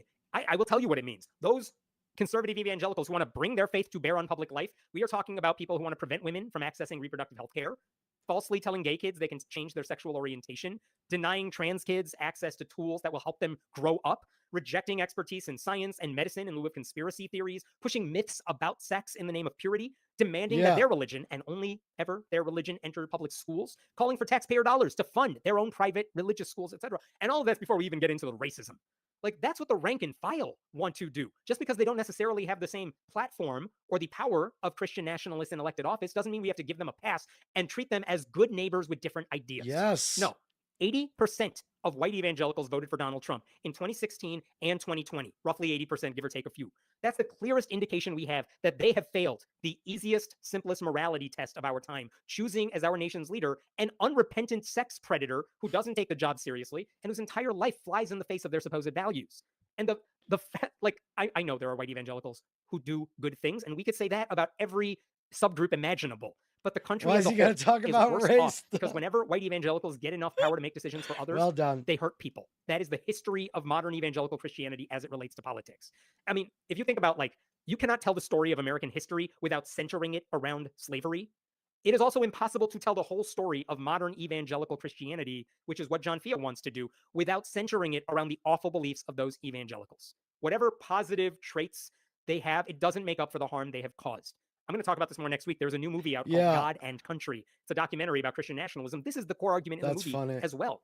You can't separate these things. Their beliefs are directly hurting our democracy. Yes. And in fact, someone who had a similar take here of all the things I'm saying here, it was Sarah Jones, who writes for New York Magazine. And let me share with you one of the things she wrote. Let me make sure I'm not missing anything here. She criticized his essay. And she said she grew up in an evangelical home. She said her father was also influenced by James Dobson. And look at this. My own parents had a copy of The Strong-Willed Child, Dobson's book, as I recall, and they treated me accordingly. In practice, this meant corporal punishment, a lot of it. Because I was homeschooled from my early childhood and had no extracurricular activities, my parents could not meaningfully ground me. But my father could spank me and shove me and threaten me with belts, and he did. I still have physical scars from his efforts at discipline. What are the chances that the percentage of kids in public school having an affair with the teacher is lower than the percentage of homeschool kids having an affair with the teacher? Discipline. My parents didn't always follow Dobson's advice, but his books and broadcasts gave abuse a Christian imprimatur. So again, she's admitting what we all know. There are evangelicals who do good, sure. They want to help people, sure. But if white evangelical Christians ever had a comprehensive accounting of their faith, it would not look pretty. Because the bottom line is living out their faith in practice has meant hurting the marginalized. And this is what Sarah Jones writes at the end of her article here. A Trump devotee may well think of themselves as an evangelical doing an evangelical thing. Moreover, the polls are what they are. Most white evangelicals are Trump voters. Their church may run a food pantry and host Mike Flynn or someone like him the following week. Fia admits as much. Many of them will hold their nose and vote for Donald Trump, he writes, adding, others might even attend churches that occasionally hold patriotic Sunday services, but they are also doing the Lord's work. A patriotic Sunday service is a vague euphemism. What does it mean to do the Lord's work for the needy and then vote for a champion of the wealthy? Surely the needy deserve better than Trump. Right on. When it comes down to it, if you say you love children, but you make it harder for gay couples to adopt or for people to use IVF, and then you demonize kids who are LGBTQ, and then you push for looser gun regulations so that mass shootings continue unabated, and then you spread lies about vaccines so measles pop up again in Florida like they did this week, and then you teach kids that every form of sex before marriage is sinful, you're lying to yourself. You don't love kids, you're hurting them. And again, I haven't even mentioned the fact that their core religious beliefs are just flat out untrue. Hi, I'm an atheist. Of course they're untrue. It's fascinating how so many articles about these famous white evangelicals can be written, though, without even mentioning Jesus, because Jesus is so not interesting to any of these people. He's practically irrelevant. I do want to show you one other thing that Kristen Kobes-Dumais wrote about this piece. She's the author of Jesus and John Wayne. She was the focus of John Fia's article, or at least one of the focuses. This is what she wrote about her book. Jesus and John Wayne and the other book he mentioned, The Making of Biblical Womanhood, became bestsellers not because a secular public couldn't get enough of evangelicals behaving badly. They became bestsellers because evangelical readers themselves found them and said, this is true. After decades of being fed only one narrative, all of the positive stories and celebrations of how they, more than anyone else, were doing the Lord's work, tens of thousands of evangelical readers found in our books accounts that resonated with their own experiences. Thea's dad's story might not take center stage in my book, but other people's stories do, which again is true. Think about how many media outlets there are dedicated to pushing a false narrative of how awesome white evangelical Christians are. You have Christian bookstores doing it. You have Christian radio stations doing it. You have an entire genre of music and talk radio, right, doing all this stuff. Then you have Christian actual TV channels, televangelists doing it. Then you have Fox News, which isn't Christian in theory, but is in practice. This is exactly what I've been trying to say. Readers found in our books accounts that resonated with their own experiences. Thea's dad's story might not take center stage in my book, but other people's stories do, which again is true. Think about how many media outlets there are dedicated to pushing a false narrative of how awesome white evangelical Christians are. You have Christian bookstores doing it. You have Christian radio stations doing it. You have an entire genre of music and talk radio, right, doing all this stuff. Then you have Christian actual TV channels, televangelists doing it. Then you have Fox News, which isn't Christian in theory, but is in practice. All of these people are pushing the positive narrative. And now there are more people challenging that narrative. And some people are like flipping out that we're getting the wrong impression. I mean, it's a programmed reduction in the critical thinking of people. The ability to accept the ridiculous blindly and boldly. Of them. Like, no, what they have a hard time seeing themselves through the eyes of everyone outside their bubble. And for decades now, they have refused to reckon with the consequences of their misguided and unhealthy beliefs. And just because more people are talking about all this out loud now, courageously confronting faith-based abuse in all of its forms, it doesn't mean we're getting a skewed idea of white evangelicalism. It means we're finally getting an accurate one. And we should all be very grateful for that. I think I'm done. It's been a long night. What questions do we have here? And then I'll wrap it up. Alpha males are like alpha software. Okay. I don't need his questions. Okay, I think, but to appease Corny, ended up traveling over 1,000 miles from Khandwa all the way to Calcutta. So he gets off the train and he's terrified. He has no idea where he is. It's crowded. It's overwhelming. There are trains everywhere going in every direction. The people around him don't appear to even speak the same language as him. He is stuck there and he doesn't know what to do. So he starts sleeping on the streets in Calcutta. And luckily, he's a smart kid. He already knows how to scavenge for scraps and loose change. So Saru scrapes by like this for weeks until he eventually meets this woman. We'll call her Hope. Hope runs a local orphanage and she helps get kids off the streets. So she takes him in, gives him a place to sleep at the orphanage, which is great, but she can't help him get back to where he's from because he doesn't know where he's from because he's 5. She can't get him back to his family, so she does the next best thing. She finds him a new one. And by the time Saru is 6, he's adopted by this nice Australian couple. Their names are Sue and John. Now, Sue and John fly him from Calcutta to come live with them in Tasmania, Australia. And to their credit, Sue and John seem to be really good parents. They show him love and support. Classism leads to racism. There's truth in that, but how so? His mother and his family back in that one-room hut that he grew up in. And he doesn't know if he's ever gonna see her again. Until he came from Calcutta to come live with them in Tasmania, Australia. And to their credit, Sue and John seem to be really good parents. They show him love and support, they give him a good life, he really loves them. But he never forgets about his mother and his family back in that one-room hut that he grew up in. And he doesn't know if he's ever gonna see her again. Until years go by since Saru was first brought to Australia. He's in his 20s now, but he's still... Okay, real quick. If you haven't liked the stream, please go like the stream. Thinks about his birth mother. And then one day, a friend shows him Google Earth and how detailed all its maps are. And Saru thinks, oh, maybe this is how I can find my hometown and my mom. Now, this is a great idea for Saru, but there's a problem. India is huge, 1.4 billion people. So this is definitely a needle in the haystack situation, but Saru doesn't care. He becomes obsessed. So night after work, he gets on Google Earth and he follows the railways all over India that lead to and from Calcutta. And he keeps looking.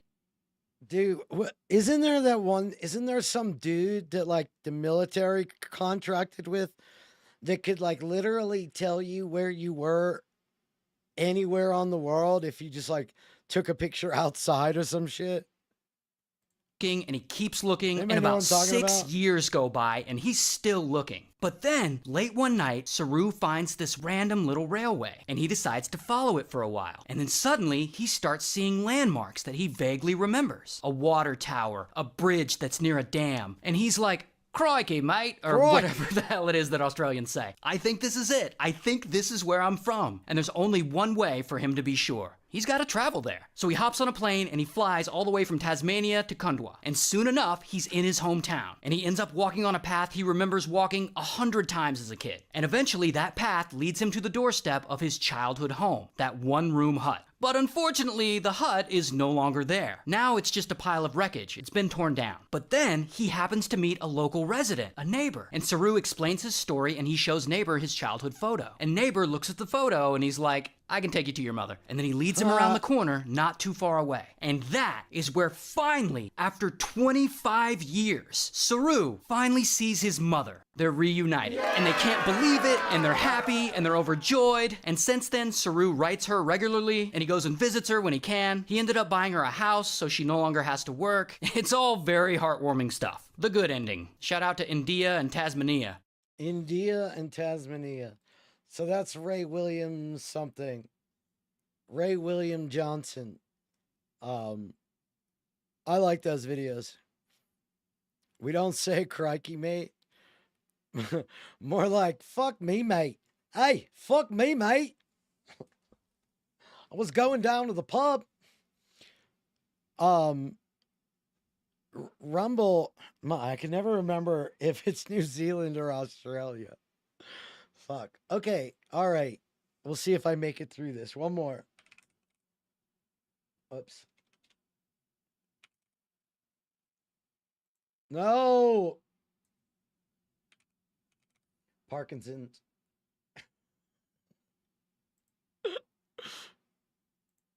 Copy that. Anybody watching The Bachelor? People from places unknown, from countries unknown. We have languages coming into our country. We have nobody that even speaks those languages. Latin, Aramaic. They're truly foreign languages. Nobody speaks them. It's actually English. It's just above a fourth grade reading level. Well, this is the dumbest thing I've seen today. There's so much. This is Alien Super Show.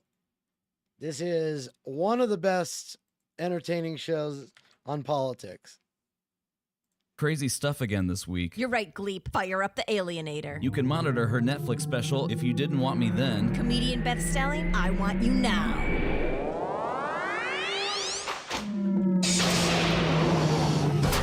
Beth, welcome to the spaceship. You're an alien, you're a blob, you're an alien blob. My apologies if you can still see what I had for lunch. Let's get to it. I got indicted a second time, and a third time, and a fourth time. Always indicted, never invited.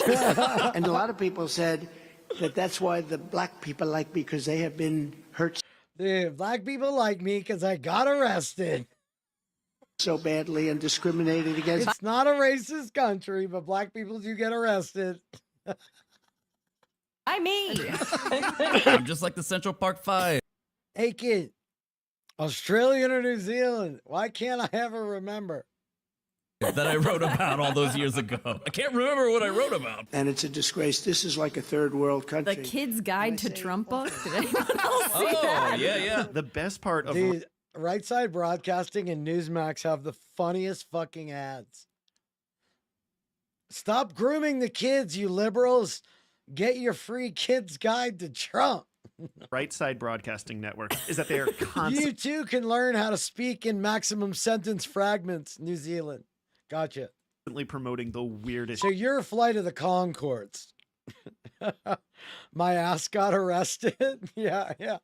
Free Trump book. If anything needs to be banned at a library, it is this grooming book. To help us reclaim the part. Get your gold coins. Of Frederick Douglass. Frederick Douglass. We're delighted to have some of our party's most prominent leaders. Byron Donalds is so young. Byron Donalds is so young.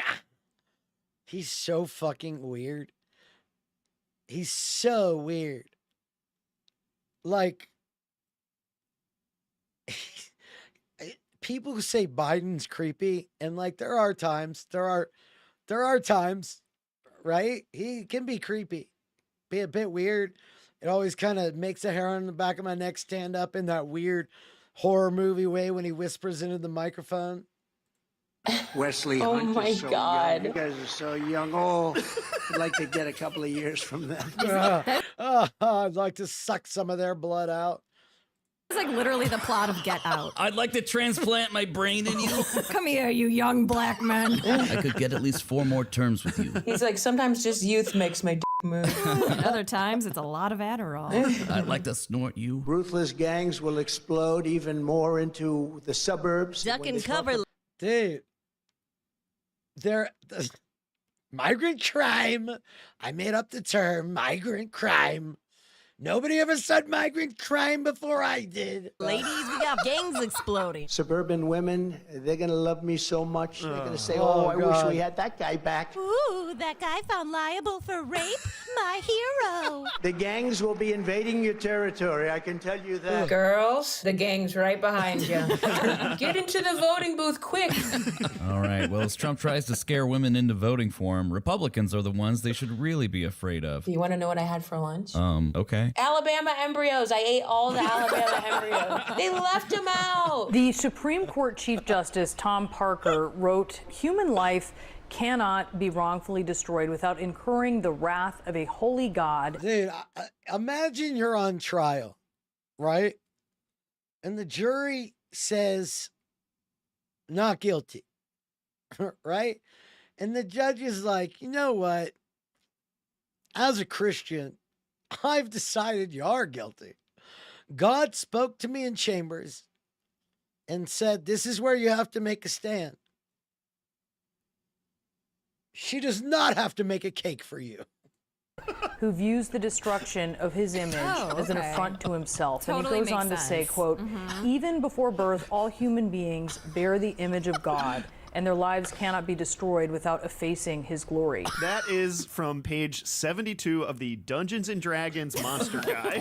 And I, for one, am happy to see this being mainstreamed. This is the best show. This is the best show. I was wondering what language that was. It for sure is from the demigod of the astral plane. He is a vengeful demigod. It's a vengeful demigod. You're a ball because if the sacrifice is made on the blood boon, it's lights out. Do you have a reaction to the Alabama Supreme Court ruling on the fact? Oh my God, we watched this before.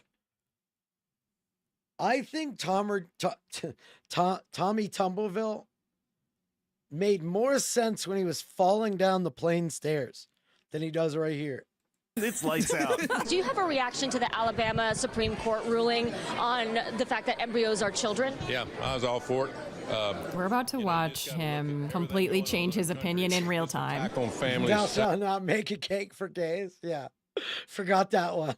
Back on kids. And I'm for that. Anything that we can do for the future of our young people because they're our #1 commodity. We got oil, and then we got children just below that. We could be exporting children at a very profitable rate. We need to have more kids. We need. I'm out as well. I'm also out of kids. I ran out last week. IVF is used to have more children, and right now IVF services are paused at some of the clinics in Alabama. We're watching him learn. This could impact people who are Well, I wouldn't call this learning. trying to have kids. Well, that's for. This is like he spends most of the day with 2 brain cells taking turns giving each other CPR. And right now they're both confused as to who's supposed to be doing the CPR. For another conversation. Well, wouldn't it just be so good if he was like, well, you got me. That's another conversation for someone smarter than me. I haven't actually been fed the talking point yet. Kellyanne Conway hasn't told me how to feel about this. Try to work it out to where it's best for everybody. I mean, that's what the whole abortion issue is about. So This really isn't about abortion, it's about IVF. That's a completely different thing, Senator Moron. But it's about the same direction, but I agree. Same direction. We're driving to the end zone. Just like football, just like football. I'm thinking 1st and 10, 3-point conversion, slip it to the quarterback. What do you say to the women right now in Alabama who no longer have access to IVF? Walk it off. Well, that's a problem.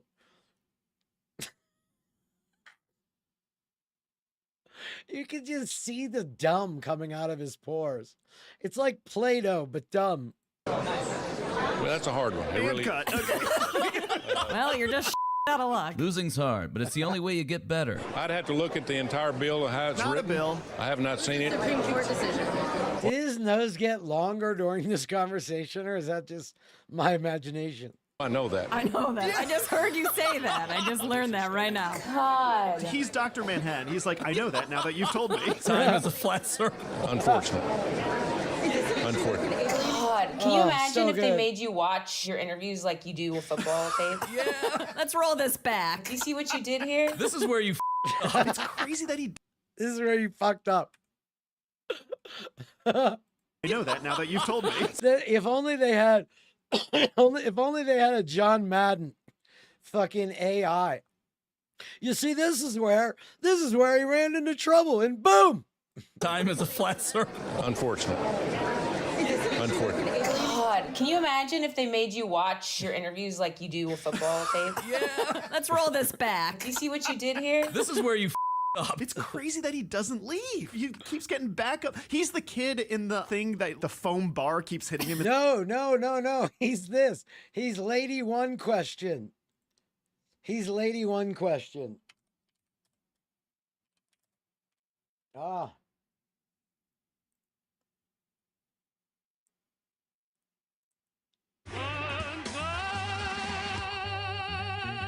A, under 30 seconds.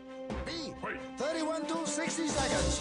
Or C, 61 seconds and over. Yeah, I'm a big Place your fan. bets now. A, B, or C. This is not about you or me. This is all about the one silent little lady. Betting ends. Okay, here we go. Hello, Not only in position. Could you tell me a little bit about today? Start the So clock. today, I think it's Starts just the really clock. about kind of celebrating ordinary people who've done extraordinary things. And they're the sort of stories that happen all the time, all over the country. And I just think it's really good to tell people, yes, we did notice you were doing an amazing thing. You know, because everyone here has just such an extraordinary story to tell.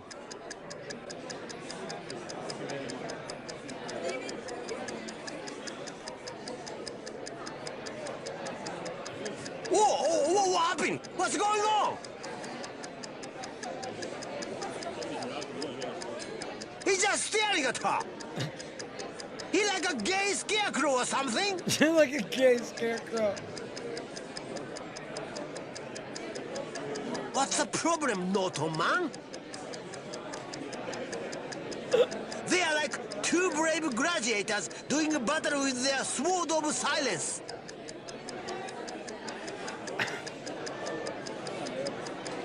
Lady One Question. Absolutely no sign of Noto man giving in. Ah! Oh, What's she doing? Hanging She there, little losing. lady? This not over yet, lady. Keep your chin up. Don't let no man destroy everything you once cherished.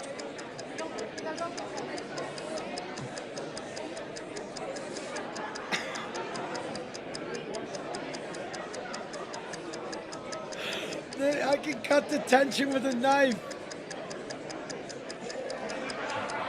Sorry, I forgot the. Ah, lose.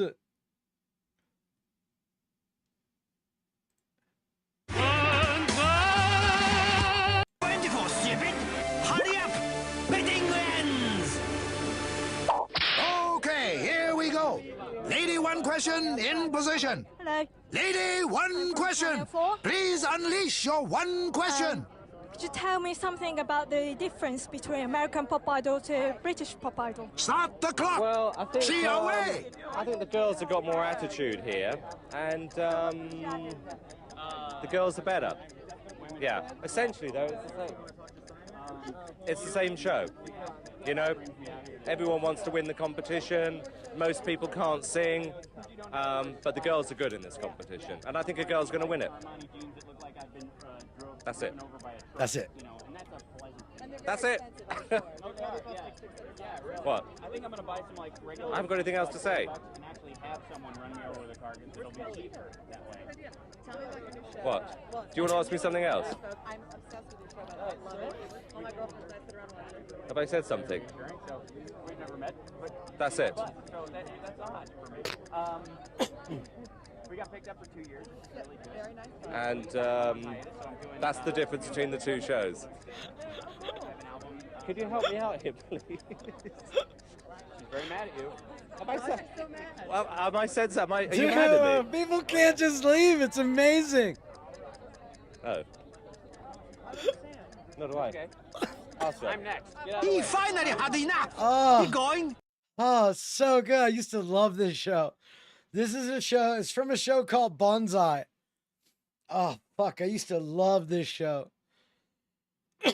Lady, one question. Oh. Now that you've told me. Time is a flat circle. Unfortunate. Unfortunate. God, can you imagine Oh. if they made you watch your interviews like you do with football tape? Yeah. Let's roll this back. Do you see what you did here? This is where you You see, you were answering the question, and you thought you had a thing, and then boom. It's crazy that he doesn't leave. He keeps getting back up. He's the kid in the thing that the foam bar keeps hitting him in the head and he keeps falling down. That's not a big conversation. Well, it's a conversation now, and IVF is not a Democrat or Republican. Senator, do you know what IVF stands for? Can someone just ask him that? IVS, isn't that the Israeli military? Sound it out. I vote for ivermectin fan? Internet vehicular fan slaughter.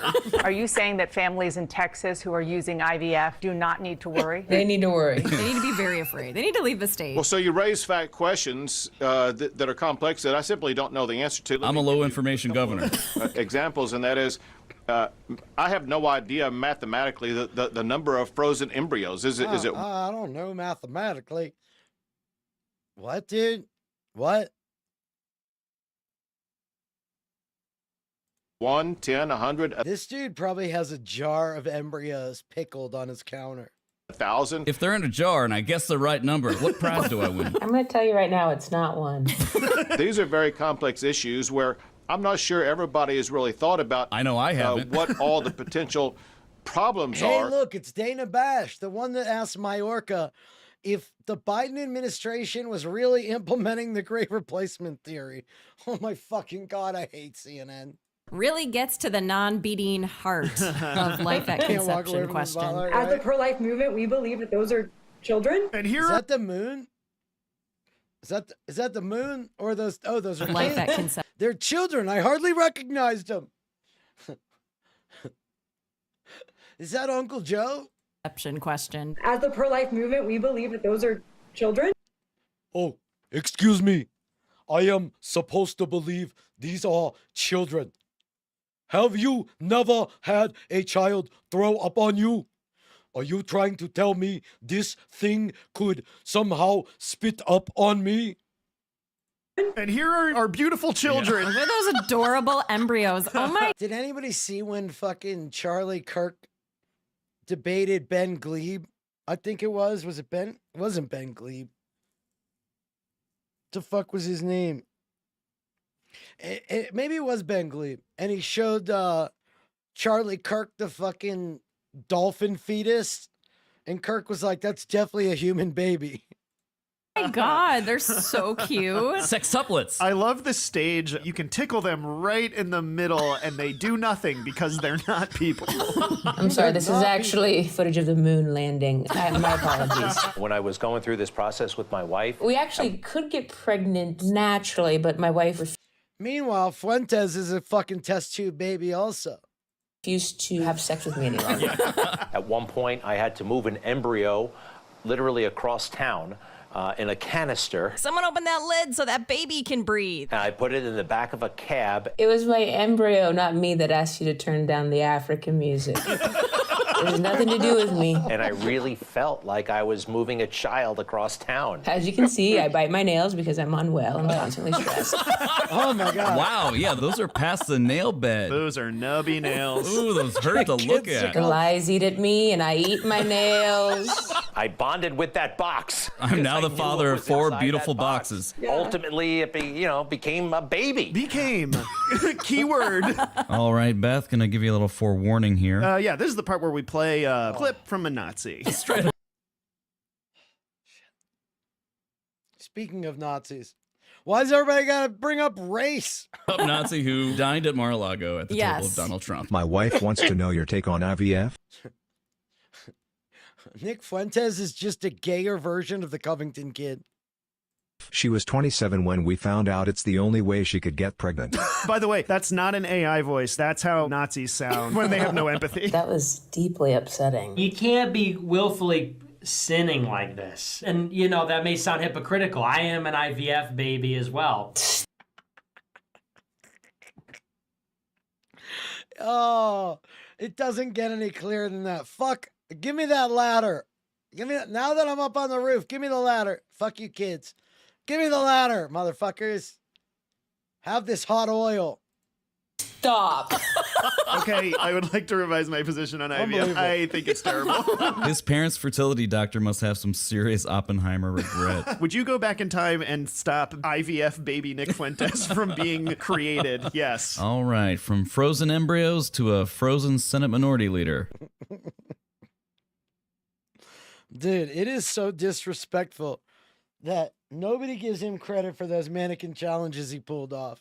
There'll be plenty of time to express my gratitude in greater detail as I sprint towards the finish line. He's not. There's Susan Collins, still with the little fucking Parkinson shuffle, right? I think the president learned his lesson. I mean, he was impeached. Fuck you, cunt. Not sprinting anywhere. Is sprint a synonym for shuffle down there? Is Susan Collins in line behind Mitch because she's also stepping down? Yeah. These people need to get off the ride. I yield the floor. Don't shake him too hard. Thank you for all the terrible things you've done. They're approaching him like children do a baby bird in a nest. Addison Mitch McConnell. Addison Mitch McConnell. The third, the fourth. 2 years old had polio. It's been a real pleasure to be here for all this year. I love how surviving polio's on his resume. We could talk for hours about his legacy. Could we?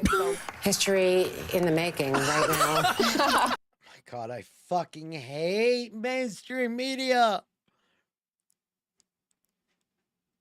They would be watching the Nuremberg trials and they'd be like, we're making history here. We have the German leader being persecuted. I've been covering Mitch McConnell since Ronald Reagan. Covering for him. I also should retire. He was a master of leadership. A master of leadership famously refused to allow a single piece of gun control legislation after multiple school shootings. Yeah, that guy. Well, from frozen senators to frozen desserts. I don't get this whole Joe Biden ice cream thing. I don't get a lot. If there's anything that proves that these people are definitely not the master race, it's Jesse Waters. Jesse Waters is proof that affirmative action is necessary because we are not hiring the best, but this is the best we got to represent the whites. Now, I'm not asking the president to give up ice cream, but save it for vacation. Just like ass play, you save it for vacation. According to the Alzheimer's Association, ice cream is a favorite for people with diminished faculties. Quote, I looked up the word ice cream in the dictionary. Has the power to immediately elicit soothing feelings at the very first taste of a single spoonful. All the old people listening at home are like... A grown man, especially the president, should not be licking ice cream in public. Baskin Robbins put up that guy's photo saying not welcome. Oh, wow. He's an enemy to ice cream. If I see this man eating a single spoonful of ice cream, What's I wrong swear with to God. these Oh, people? someone did post a photo of him with a guy at an ice cream shop. That's awesome. Jesse Waters sure knows a lot about men. Lightning round. You know my rule about men eating soup in public. I don't think it's manly to go like that. Hair and makeup, on the other hand. You know I recommend that all men refrain from using straws. It's unbecoming. What? The way a man's lips Dude, purse. It's all... this is worse than the brown suit and the Dijon mustard. about me imagining their lips around my tiny... Men should not be hiccuping.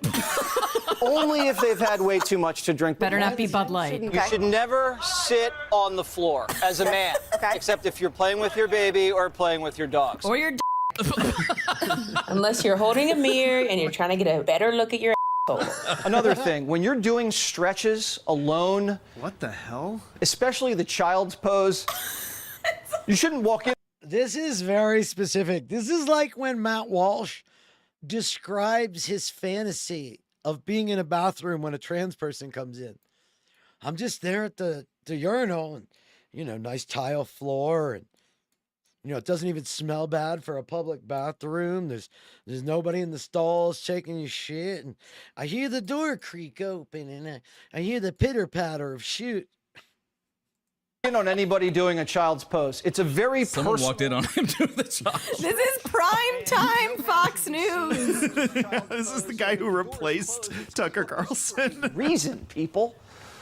Also, go get my book. You can pre-order it. Bitch, go get my book. Actually, the same place. Get it Johnny together. No man should be caught reading my book. Do not disturb. I'm in my room in child's pose, sucking a man's through a straw while I read my book and we cover each other in ice cream, lick it off to the point where we hiccup and do it all again.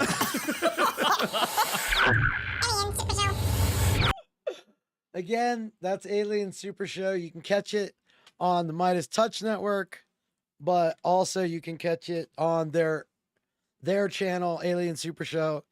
It comes out a couple days after it's on the Midas Touch. Thank you guys. This was a first stream trying to do this YouTube only stream. Good stuff. Thank you for being here. Tomorrow, we are going to do this again. Tomorrow is Murder Monday. So we get into we're currently doing the JonBenet Ramsey case. We will start on Twitch and then around, I guess it's 6 p.m. Eastern, 4 p.m. my time, we will move over to the YouTubes where we are now. Thanks for everybody that liked the stream. It's summer here. I don't need a book to burn for a while. That's pretty funny. Yeah, so join us on Twitch tomorrow. Probably about 1 o'clock my time, so 3 o'clock Eastern. And we'll get into the JonBenet Ramsey stuff. We're gonna go back over the timeline again. We'll continue the podcast we were on. And yeah, thanks everybody. This was fun.